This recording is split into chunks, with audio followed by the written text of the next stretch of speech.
Hello, today we'll do the poem The Village Schoolmaster by the poet Oliver Goldsmith.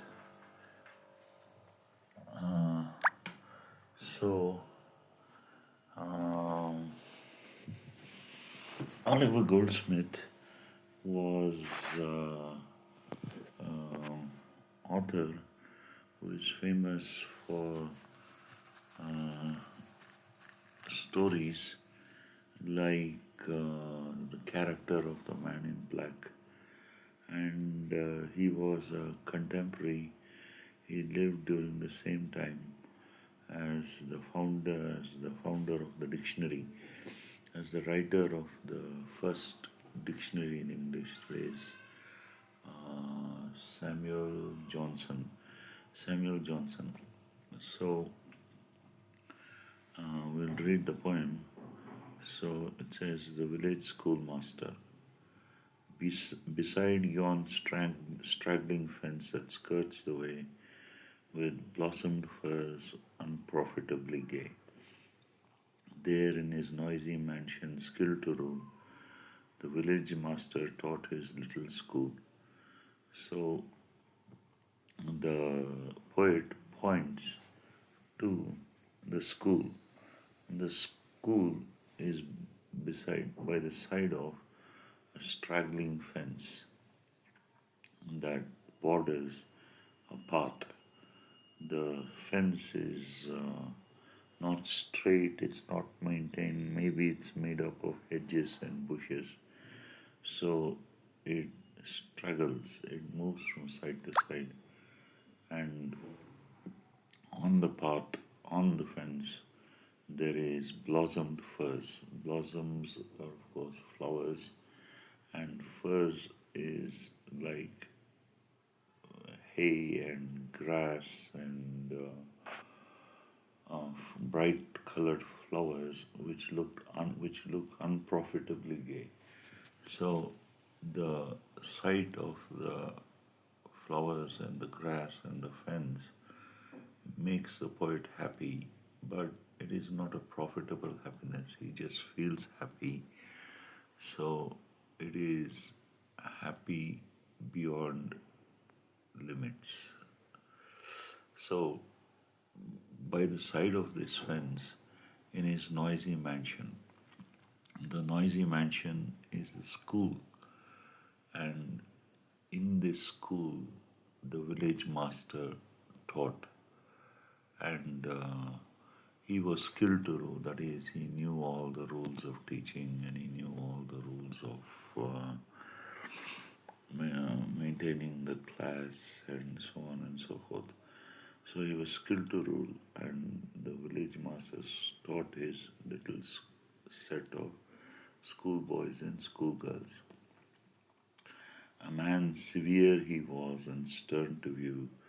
I knew him well, and every truant knew. So the village schoolmaster was severe to look at. He had a frown on his face, and his eyes were angry. And when people saw him, when they viewed him, he looked very stern. And the poet says he knew him well, and every truant also knew him well. A truant is a schoolboy who bunks school. So when the truant was brought before the schoolmaster used to chide him and scold him and beat him. So just as every truant knew the severe severity of the schoolmaster, how stern he looked, the poet also knew him. Well had the boding tremblers learned to trace the day's disasters in his morning face. So when the schoolmaster arrived at school in the morning, the boarding tremblers, the boys and girls, the little boys and girls who were trembling at the sight of the schoolmaster, they had learned to trace the day's disasters. They knew what course the day was going to take, how they were going to be treated by the mood seen on the face of the schoolmaster in the morning.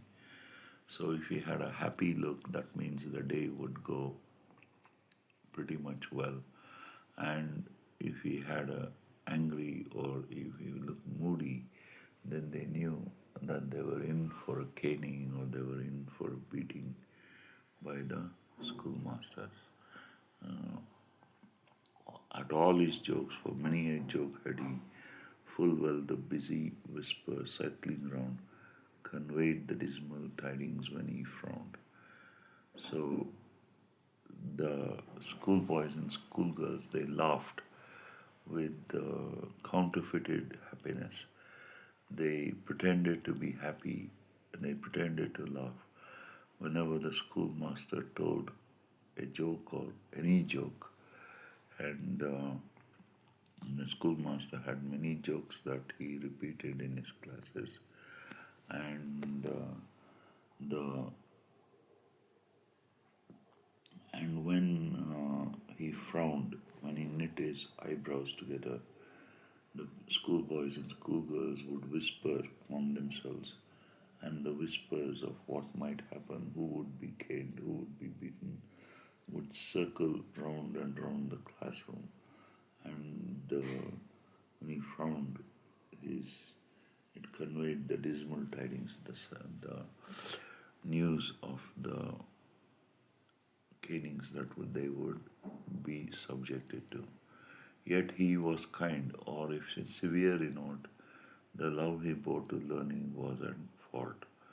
So, even though he was a very stern and strict schoolmaster, he was kind. And if he was severe in anything, it was in the love he bore to learning. The village all declared how much he knew. So all the people of the village declared how much the schoolmaster knew, how knowledgeable he was. It was certain he could write and cipher too.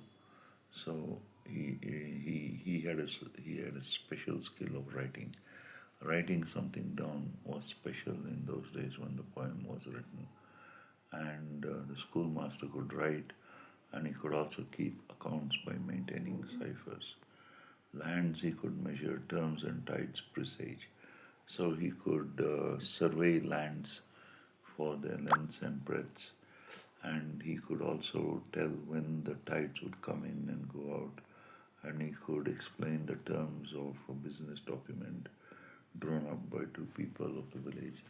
And even the story ran that he could gauge in arguing too. So he could also debate. The story ran round the village that the village schoolmaster could debate. The parson owned his skill. Even the village parson, that is a priest, who was knowledgeable in subjects like biblical lore and so on and so forth. Even the parson admitted that the village schoolmaster could debate. For even though vanquished, he could argue still. Even though he was defeated in a debate, he could still argue. While words of learned length and thundering sound amazed the gazing rustics ranged around. And when the rustics were gathered in the debating hall or in the church to listen to the debate of the schoolmaster, and when they were gathered, the words of learned length that came from the schoolmaster and the loud thundering voice with which he uh, pressed home his points in the debate, all of them amazed the gazing rustics, the gazing villagers who were looking on. And still they gazed, and still the wonder grew that one small head could carry all he knew. And as they continued to look, and as they continued to listen, they grew more and more wonder-struck that one small head, like the schoolmaster, could carry all his knowledge. But past is all his fame, the very spot where many a time he triumphed he forgot. But now this is all in the past, the very place where the schoolmaster debated and taught, the very place is now forgotten, it is now a memory. So this is the poem The Schoolmaster by Oliver Goldsmith. Thank you.